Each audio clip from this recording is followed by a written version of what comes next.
Hi guys and welcome to another vlog. I'm driving this. This is the Tata Tiago EV, the cheapest EV you can buy in India right now. In fact, Tata says go EV with Tiago EV. Soon they will say go plus EV with Tiago EV or ready go EV with Tiago EV. I know it's a very bad Datsun joke, but coming to the car, let me tell you that it is actually very chintu mintu and a very good proposition as well. But before we start, let me tell you about an amazing fintech platform called PayMe. It's a RBI registered NBFC into digital lending which offers attractive discounts and interest rates with complete digital onboarding and easy repayments. Taking loan from PayMe requires minimum KYC and can be availed without any collaterals. The approval is instant. PayMe is fully compliant with recent RBI digital lending guidelines. Check the link in the description to know more. Anyways, back to the vlog. So this is the key of the vehicle. This is to lock the car. This is to open the boot of the vehicle. This is for the lights. You can turn on the lights from here just to spot the car, of course. And this is to unlock the vehicle. Tata logo there. Key actually feels quite premium because this is the key which you get in bigger Tata cars as well. They have this piano black finishing there as well. Now because this is an electric car, they have actually closed the grille. So this is closed piano black finishing. Electric blue treatment on the dot EV which is written here. You've got this electric blue line as well, which is not so visible in this particular color. Let's straight away open the frunk and there is the electric motor. There is the orange high voltage cabling. There is no insulation, it doesn't really need it. So this engine bay is actually packed. There is no storage here unfortunately. So this is not a born electric car. That's the reason why such is the case. There is a towing hook here. This is actually the indicator which is turned on at the moment. Let's look at the lights. Okay, they are very plain and basic because they are 100% halogens. So halogen here, the parking light, but it has a DRL which functions when you turn off the light. So right now this is not on. This is the fog lamp. This is the low beam which is a projector. The high beam is a reflector. Everything is unfortunately halogen. For an EV, LED would be a nice touch because obviously it will be more efficient and consume less power as well. You can see this sort of chrome treatment. And the Tiago actually still looks quite nice considering the fact that it is quite old now. And you see the aggressive treatment there on the bumper. Now, there is some sort of misalignment right there. So, in terms of fit and finish, things could definitely be better. Coming to the side, yes, it is a chintu mintu car. It's quite chintu. Okay, don't look at that sun. We are against the sun at the moment. But I'll show you the wheels of the car. The tire size happens to be 175/65/14. The tires are just bad, okay, because they don't offer any grip. And these are actually wheel caps. So these are not alloys. They look like alloys probably, but they are very much wheel caps. They've been designed to be more in line with EVs, of course. The Tiago's top end variants, they actually get alloys, probably as an option or whatever, but they do get it and probably they should have offered the same for weight reduction.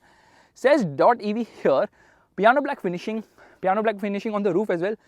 Large antenna which actually communicates with NASA, of course. 02 is my car number at the moment. Straight away, let me show you that there's actually a hook here. So some practical bits in this car for sure. Says Tiago EV as well. And there is no request sensor here, but they have this sort of finishing on the doors. It rings like this because the key is with me right now. Vehicle details are written right there. Okay, shh, don't make noise. Now, let's get to the rear. For starters, there's decent amount of space, not much. And then you can recline this in one piece to increase the small boot carrying capacity. No adjustable headrest. Yeah, they are fixed. Center passenger does not get a head. In the Tigor EV, center passenger does get a head, but again, it's not adjustable. Space is fine. It's not much for someone as tall as me. So there you can see bit of an issue in terms of knee room, leg room, and under thigh support is also very poor. In fact, there is something sort of a okay. So they've actually put the tire mobility kit, which is a puncture repair kit, right here in a very bad position. Some storage space here. No USB charging sockets. No center armrest, which by the way is available with the Tigor EV, of course. Headroom is just about adequate for someone as tall as me. There's a handle to hold onto, which just pops back up. It doesn't have that, smooth flowing going back. No height adjustable seat belts. Dashboard design looks nice. Again, it has that electric blue inserts here and there. I actually like the dashboard of the Tiago. I think it's fantastic. It looks very nice in spite of the fact it's like hard plastics, but doesn't feel that way. It doesn't have the perceived cheap quality as such. No magazine holders here, slightly scooped out, of course. Space isn't that great. Storage space is here. It tells you clearly, only put a bottle, don't put anything else. Tweeters on all the doors, speakers on all the doors. So 8-speaker audio system, of course. And let's get out. So this is what you have to pull the lever to actually put this thing down, the seat down. Yeah, center passenger does not get a seat belt. Where is the seat belt? Okay, the seat belt is here. So it's a lap belt. Now it gets this artificial leather finishing, of course. which the regular Tiago does not get. Now this is where the charging actually happens. So they've actually placed the port where usually used to fuel up, and they put screws here, so it seemed like an afterthought. I just shut this. Everything else is very similar to the regular Tiago, of course, and obviously Faisal Khan's fingers of truth will not search for an exhaust because this car doesn't have one. You can see the lights again, everything is halogen, says vocal for local, sort of aerodynamic treatment, high mounted stop lamp, there's a rear wiper, and of course washer and all that is there. There's some treatment as well. Tata logo Tiago.ev. Now this is the camera and this is to open the boot. So if I press this button, there opens the boot. That's nice. Boot feels actually light, and parcel shelf does not have any strings, so you have to move it yourself. Anyways, the problem is that this boot is 240 liters, so it's decreased by 2 liters, which isn't much. The problem is what lies beneath, because the regular Tiago has a spare wheel, this one does not have. So there's some storage space right there, but the battery is placed here, so it's a bit of an inconvenience. This is the charger of the car, so it comes with a 3.3 kilowatt 15 ampere sort of charger. This is the one which will take a lot of time to charge, and you can also opt for a faster 7.2 kilowatt AC fast charger, which costs around rupees 50,000. So this is the standard charger which comes, which you can plug in a 15 ampere socket, and Tata Motors will also install a wall box for you with this charger. Anyways, this is also like concealed and all, just for the battery purpose, to conceal the battery, of course. Where is, oh my god, this is so light. Where is the battery? Well, the battery is down here, you can see that. Okay, does that affect the ground clearance? I don't think so. It says battery type lithium iron phosphate, and you've got drum brakes at the rear, of course. Now coming to the side of the car, and from here you will obviously be able to see it better, but before that you see some aggressive treatment on the bumper, which is quite nice, and that antenna is pointing like way upwards. They did not place the battery between the wheelbase because they thought that ground clearance isn't enough, but obviously it will be an engineering challenge which they did not want to take. Attention detail is poor. You see this thing does not align, okay, so they don't even look at making sure that overall fit finish is exceptional. There's a request sensor here, and let's get inside. Firstly, the seats are really nice and comfortable. I really like the seats, and they're quite nice. Door pockets actually slim, and only the driver side gets illumination here. It's not one, oh, it's one touch down. Is it one touch up? Let me see. No, it's not one touch up. These are the controls for the outside rear view mirror adjustment, which is a bit of a hassle because it's a little far ahead. And there's some storage space here. There's a proper dead pedal, some exposed wiring here and there. And this is sort of a dummy where the engine start button should have been there earlier probably, but nobody cares. Let's get inside. Height adjustable seats, of course.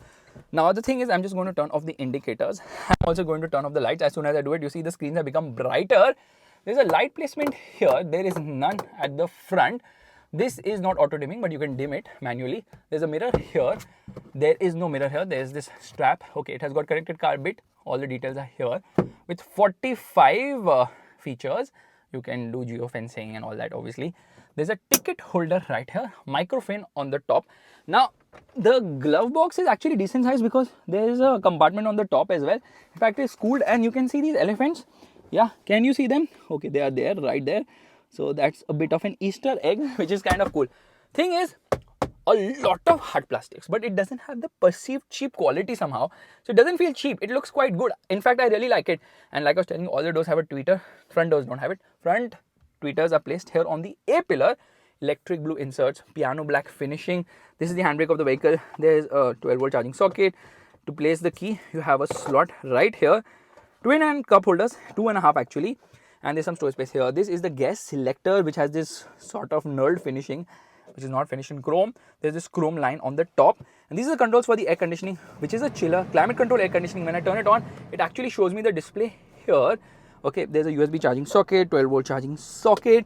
And that is the start stop button for the engine. Let me turn off the air conditioning. The air conditioning is thankfully a chiller here. Now steering wheel can be adjusted for height, but it's a bit hard to operate. And oh, I have shut it. Let's do one thing. Let's use the wipers. There, lot of spray on offer. Yeah, there is where the sensor is for the rain sensing wipers, and it's got automatic headlights as well. Those are the controls for the lights. These are the controls for the wipers, and the steering feels nice to hold. But this is the horn. Okay, on the edges they have placed the horn. Dashboard design looks quite nice, and they've also put this sort of leather finishing on the steering wheel.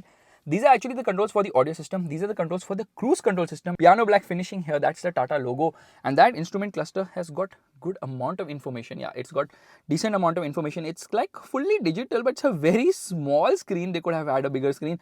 This shows you how much accelerator you're putting, how much braking you're putting. So drive and regen, lot of telltale lights everywhere. That's the speedometer. Here you've got various information about the vehicle, and this is actually telling you the battery percentage. In fact, I can browse through this multiple things. You've got twin trip meters and odometer, temperature meter, that's about it. It's supposedly got a tire pressure monitor, which honestly I cannot find, and that electric blue treatment is placed here as well, which is kind of cool.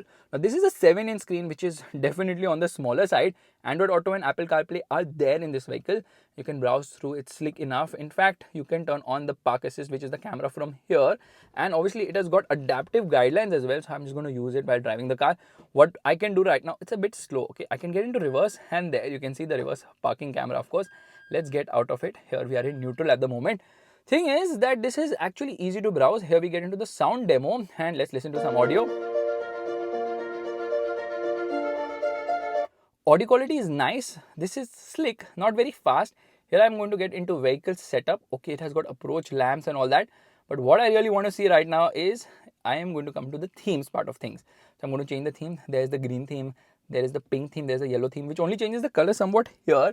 It's not really changing the color anywhere else. Now there are a lot of buttons. These are buttons for region. So this is to reduce the region, this is to increase the region, this is for the front fog lights, this is to actually open the charger. So basically if you have put the car on charge and you want to disconnect it by unlocking the car, it won't happen. You have to press this button. This is to unlock the car, and this is to open the boot of the vehicle.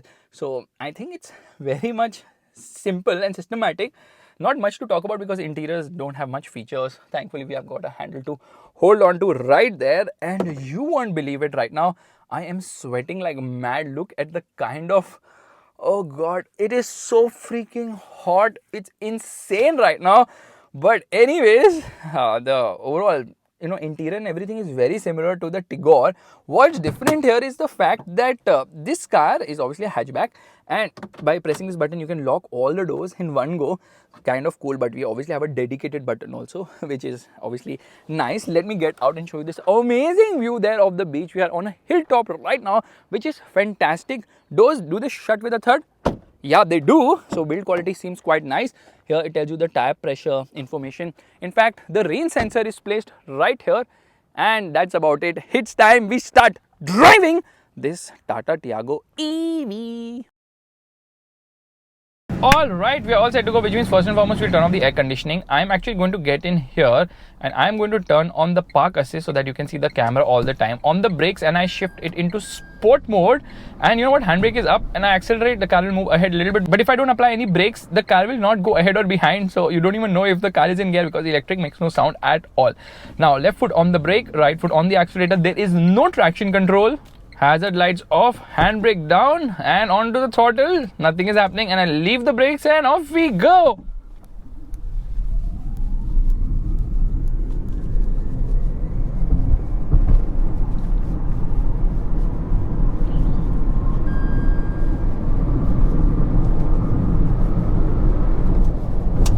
That is 0 to 100 kilometers per hour for you. Now if you notice, it took slightly more longer time than I anticipated because it was like an uphill, of course. Performance is actually something which I felt would be very disappointing, because let's go through the numbers. Now the Tiago is available with 2 powertrain options, or rather 3 options, because there's the 1.2 liter 3-cylinder petrol, which obviously isn't great because Tata Motors does not make the best engines when compared to Suzuki or Hyundai for that matter. It produces 86 horsepower and 130 Newton meters of torque, which does not get the job done because the performance is not very sprightly. Understandable, pardonable, because obviously it's a small car. Now with electric, the real advantage is that there's so much more torque available, and at least when I look at the Tigor EV, I'm like, yes, this car can also fly completely. But you know what? Something is very different with the Tiago EV. Now the regular Tiago obviously comes with the CNG option as well, which produces 72 horsepower and 95 Newton meters of torque, because obviously lower numbers with CNG, and the petrol is available both with a manual and an AMT gearbox, and AMT is not that great. So performance is not that great with the regular Tiago ICE version. Now with the EV, I was very disappointed because they have a medium range and they have a long range. Now the one I'm driving is the long range, which produces just 74 horsepower, which is fine because the Tigor produces 74.7 horsepower. Understandable. But the torque output from the Tigor is 170 Newton meters. this car has a torque output which is 114 Newton meters. Yeah, 114 Newton meters. I was in shock for a moment that why is there such a massive torque difference? Why does this car produce 56 Newton meters less? Okay, check this out. Okay, now, yeah, Maruti engineers have actually worked on this car. Steering doesn't center, but here I got in the throttle. The wheels will absolutely spin like mad because there's no traction control, there's no grip from the tires as well. So anyways, I was super disappointed to see that this car is producing just 114 Newton meters of torque, which is 1 Newton meter more than the ICE powered version. The medium range is even more hopeless, 61 horsepower and 110 Newton meters of torque. So I was like wondering, okay, this is not going to be exciting, but somehow the tuning has been done quite well in spite of the fact that it produces much lesser torque when compared to the Tigor EV. This car feels very sprightly to drive. It feels so much better to drive than the ICE powered version. I never thought that could be possible, but yes, performance is actually very nice because you get instant torque and then it's a complete linear pull here. They have actually called this medium range and long range, when in reality the medium range is the low range, but low is a negative word, so they did not use it. Or they could have even gone one step ahead in marketing speak and not called this long range, called the medium range as the long range and called the long range as the extended range. That's also something they could have done. Anyways, claim timing for the medium range to go from 0 to 60 kilometers per hour is 6.2 seconds. The long range 0 to 60 kilometers per hour in 5.7 seconds. That's half a second faster. So why is this difference? Of course, it is because of the size of the battery pack also. So this one is using a bigger battery pack, which happens to be a 24 kilowatt hour battery pack, and the medium range has a 19.2 kilowatt hour battery pack, and that's why the claim range on that is 250 kilometers. The claim range on this one is 315 kilometers. But when you have 100% charge and when you turn on the car, the MID actually tells you that it is going to go 258 kilometers. So obviously a lot of misleading numbers thrown by ARAI, not being tested in the real world, which is a bit disappointing. Performance is nice. It's a nice linear pull. 0 to 100 kilometers per hour they claim will go in around 13.5 seconds, which I feel is more like 15 seconds. That is in sport mode. In normal drive mode now, it will take almost 10 seconds more. So just expect it to go from 0 to 100 kilometers per hour in like 25 seconds in normal drive mode. Now obviously I will time this car later on. At the moment, let's just focus on the range aspect of things, which is good only for city driving. Out on the highway, this car will not really go the long haul. It's not meant to do that. It's purely meant for the city. The front end feels kind of light. The steering has some slack in the center position, and there's obviously some amount of body roll as well, which is expected because of the way the tuning has been done. And there's more weight at the rear because the battery pack is hanging below the rear seat, of course. So front end is a bit on the lighter side, and then it's not very reassuring, but handling is very neutral. And what I really love about this car is that the ride quality is unbelievably good. It's so good. It's so good. It puts a massive smile on your face. The way it's able to take almost everything in its stride. Even on the worst of roads, I'm like going at speed, no problem at all. This just annihilates the worst of roads. It feels very composed somehow. Only thing is, over bad bumps and all, there's this slight thud and sound which can be heard, which brings you to the insulation of the car, which is in great. So you can hear a lot of the road noise. Tires are not having any grip whatsoever. In fact, you can do all this kind of drama with this car because when you get on the throttle, there's so much wheel spin on offer. This car really needs traction control system, although it doesn't have it, so that's the fun factor here. But the point is that it just does not need just doesn't need better tires. It also needs traction control, because even with better tires, if you get hard on the throttle, it is going to spin its wheels. That is a given. So that's something they can work on. This side? Yes. Okay. And here, steering, you can see light at low speeds, weighs up decently well at high speeds. Then because Maruti engineers have actually worked on the steering, it doesn't really center all the time. So here, I keep it like this there. It is just going to go into this person's house and who will tell me just leave right now. So that's something which could have been better. Thing is, they have tried to save weight by not insulating the underbody very well. So you can hear a bit of the road noise, you can hear a bit of the tire noise, you can hear all those noises as well. But then because they want to make it safe, they have to add a lot of materials, because this car obviously weighs around 150 to 170 kgs more when compared to the ICE powered car, because of the weight of the batteries, of course. And then they have to put more material for better crash worthiness. So that also puts the weight up, increases the cost of the vehicle, and all that obviously happens.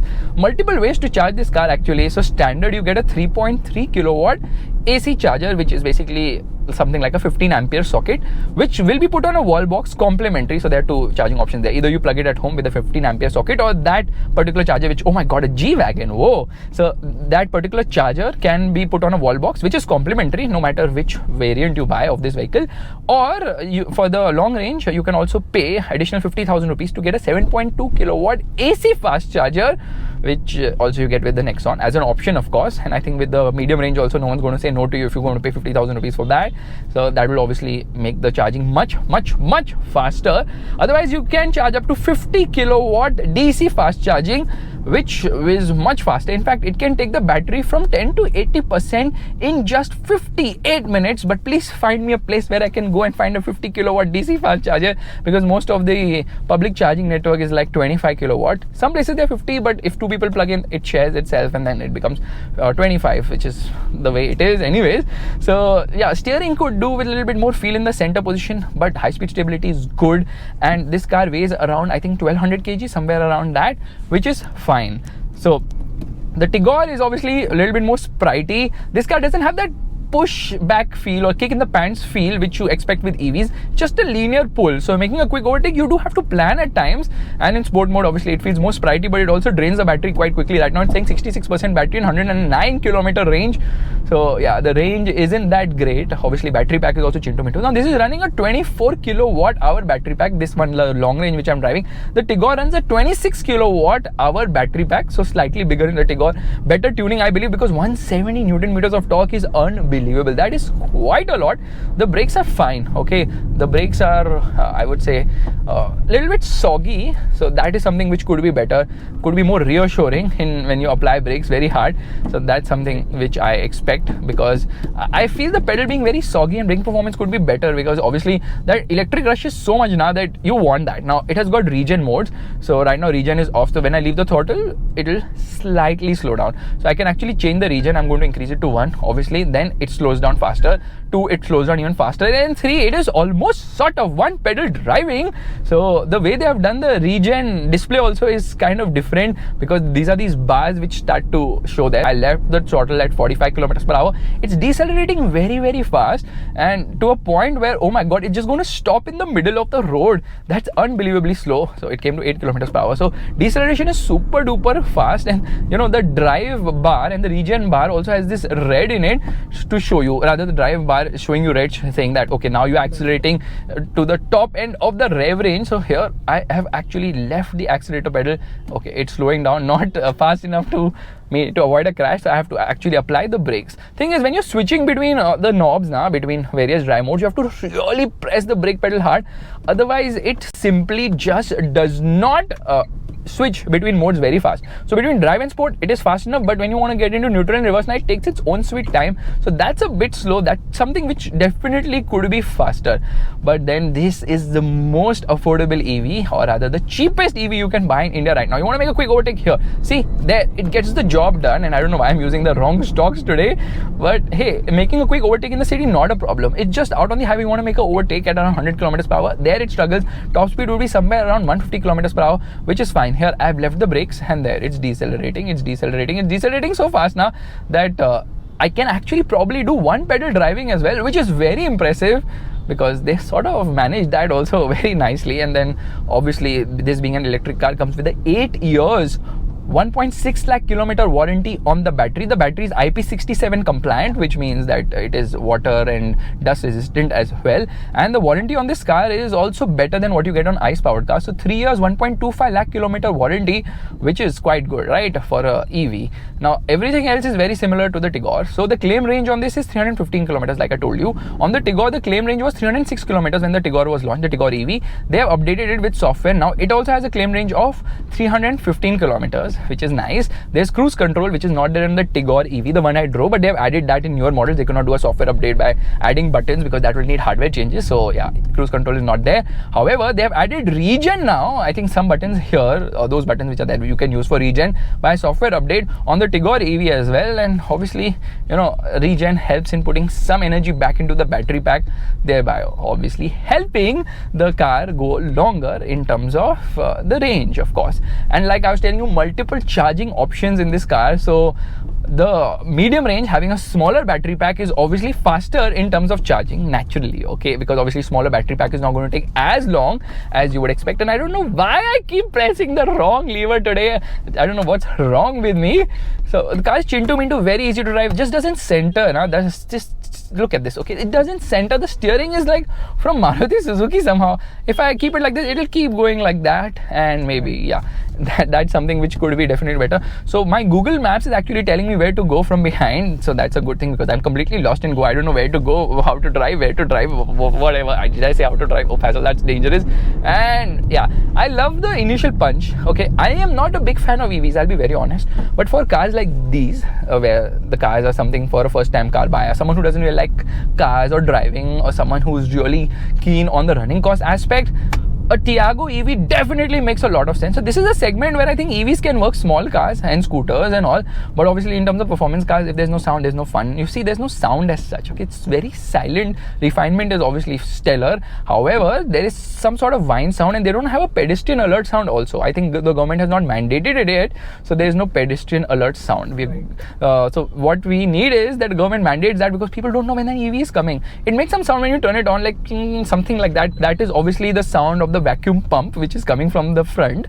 Otherwise, it's just a very smooth, easy to drive car, very effortless, and I actually like it more than the Tigor EV for a major reason. So this car will take 6.9 hours to charge from 10 to 100%, which is for the medium range. For the long range, it's going to take 8.9 hours. So yeah, it's obviously longer. So that's what most people are going to use to charge the car, which is fine considering they're just going to plug it at home. So whether they want to opt for that 7.2 kilowatt AC fast charger is completely up to them. I honestly feel probably they will not need it. And this segment and this price, people are obviously much more sensitive to the cost aspect of things. So just plug it at night and you are done and dusted by morning. This will be ready, of course. And then they have the Z Connect app, and you can do a lot of things with that as well. The horn is nice, and I like how it has been put on the edge just to make it easier. Now this I did it intentionally. Oh, why is it the wiper not working? Now it is working.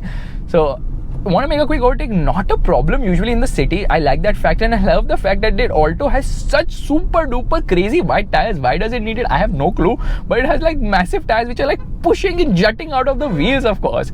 Thing is that this car makes a lot more sense when compared to the Tigor. Obviously the Tigor is more practical because it has a bigger boot, it has more torque, and Tata claims that both of them are similar in terms of acceleration numbers, because this is obviously lighter than the Tigor, but space wise they are very similar. Platform and everything is very much similar. The unfortunate part is that the battery pack is not placed between the wheelbase, so better weight distribution is not happening here. That's why it feels a very light front wali car. That's not the right English, but yeah, the front end is on the lighter side here, and the Tigor is actually just more expensive for no reason. Honestly, it's very expensive. It was once the most affordable car here. Okay, brakes, yeah, could be better though. All right, hazards off, and off we go. Oh my goodness, the kind of wheel spin it does. You can see, oh my god, you can see in the rear view mirrors it's going absolute bonkers.